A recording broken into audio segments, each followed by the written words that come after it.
We also have with us Andrew Whitehead at the moment. Thanks so much, Andrew, for making time for us. Are you actually shocked?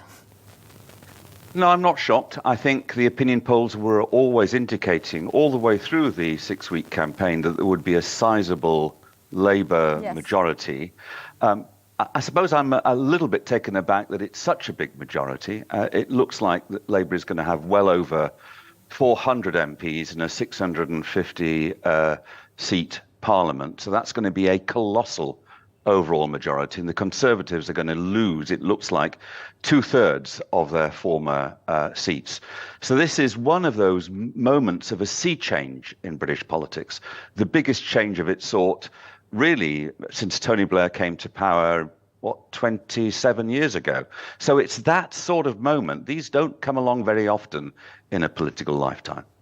Right, Andrew, also interesting, Nigel Farage has been 8th time lucky. His Insurgent Reform UK is actually forecast to win about 13 seats in the House of Commons, far higher than expected. Could it be considered a breakthrough moment for Britain's populist right?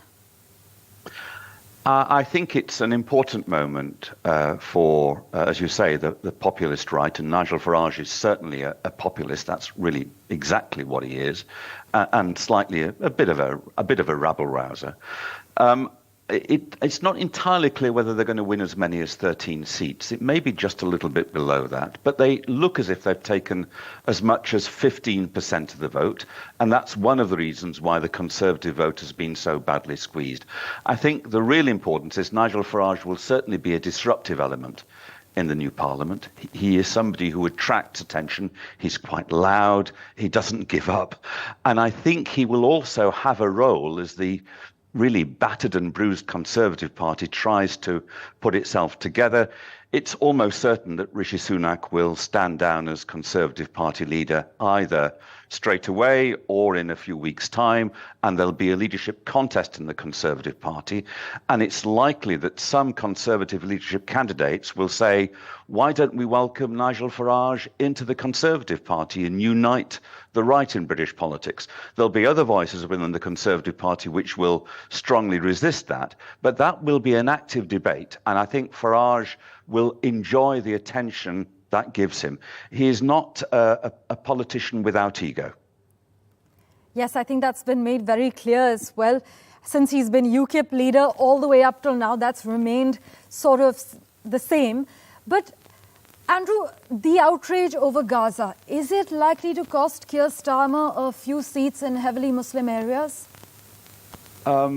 We don't know yet. It hasn't as yet, but there are suggestions that 2 or 3 Labour MPs are struggling and may find that they do lose their seats. Labour has actually lost 1 seat in Leicester, but there were particular circumstances there, and it may lose 1 seat in Bristol. But there are 2 or 3 seats in the northwest of England and in Birmingham where it's quite possible that disenchantment of Muslim voters, who normally are strong supporters of Labour, could cost Labour a seat.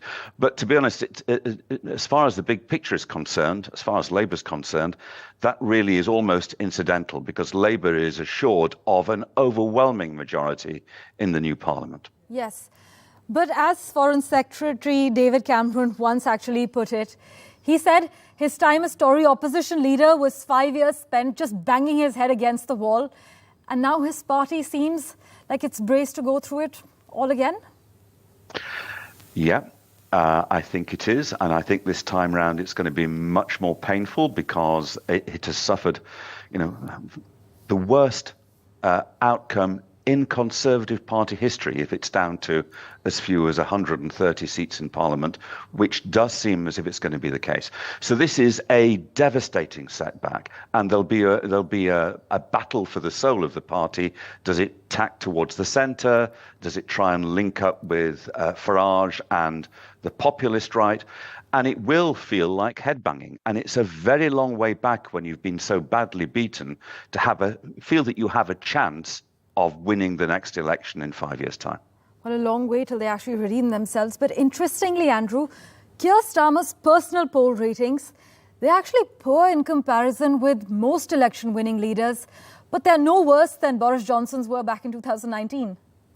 Well, Boris Johnson was a really great communicator, and at his peak, his popularity ratings weren't too bad. Keir Starmer is he's competent, but he's not charismatic. And he hasn't set out a very clear political vision. So he's managed to persuade the electorate that Labour is no longer a hard left party. It's not about always raising taxes.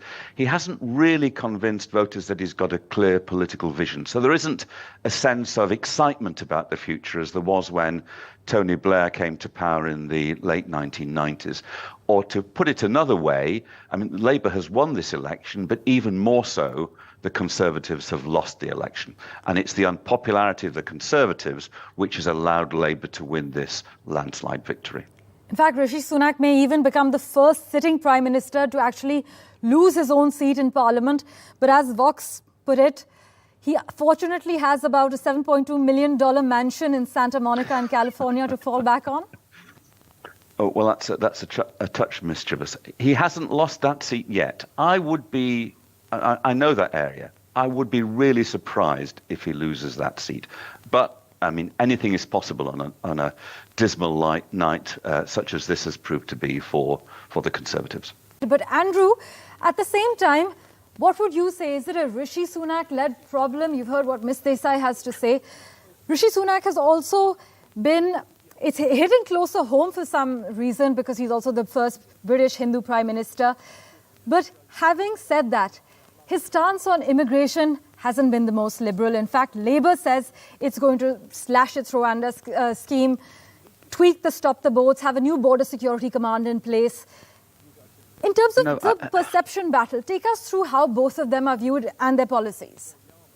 Well, I think most people saw Rishi Sunak as quite a good Chancellor of the Exchequer, Finance Minister, when he was doing that job, especially during the pandemic under Boris Johnson. Yeah. He's been an indifferent Prime Minister, and he's been politically really inept. And some of his policies are difficult to understand, and the Rwanda policy is one of the most difficult to understand, that you would actually curb illegal immigration by deporting asylum seekers, a small number of asylum seekers, to a small country in Central Africa. I mean, it feels to be cruel, it feels to be paradoxical. And one of the clear things that Keir Starmer has said, as you indicated, is that the Rwanda deportations will not go ahead. But also, apart from coming up with a rather curious policy, Rishi Sunak spent a lot of money trying to prepare the ground for asylum seekers to be sent to Rwanda, but how many have gone?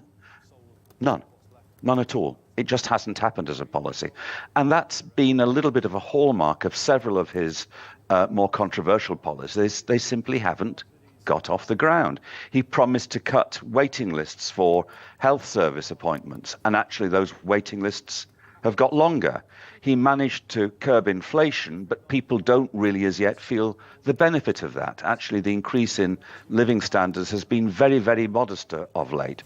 And many groups, including young hospital doctors, have been going on strike because they feel so aggrieved at the decline in their standard of living. So there's a whole range of issues, and he's presided over a divided party, and he seems to have had a real problem establishing authority over his own party because they're faction-ridden because they've been in power for too long. I'm not sure there's anything that Rishi Sunak could have done which would have won the Conservatives another election victory. But if he'd been rather more politically successful and engaged, at least he would have avoided, I think, a landslide defeat. Andrew, overall, it's hard to find a comparable period in history of the Conservatives which achieved so little. Would you agree? Yeah, I think that's right. I think the Conservative Party lost their way with Brexit. David Cameron, a Conservative Prime Minister, held the Brexit referendum believing fervently that the country would decide to remain with the European Union. And the fact that he lost that referendum and then was forced to resign, this is back in 2016, led to a spiraling of disorder within the party. First of all, how do we do Brexit? Then how do we cope with the pandemic? And then what can we do to actually get economic growth back, and how do we resolve the problems which Kishwar's been talking about, the increasing sense that Britain is marginalised as a power in the world? How do we actually try and restore Britain's status and influence in the world? Rishi Sunak has got some items to his credit. He did manage to change one aspect of Brexit about the status of Northern Ireland, which was a very difficult issue to resolve. He did preside over the decline in inflation, and it looks like interest rates will also be coming down, and real wages are starting to increase. But yeah, they don't have very much to show for it. And I think there was a mood among the public that the Conservative Party was spending all their time quarrelling among themselves and not getting very much done. And that's what made the Labour landslide possible. It was the Conservatives' unpopularity more than it was Labour's popularity.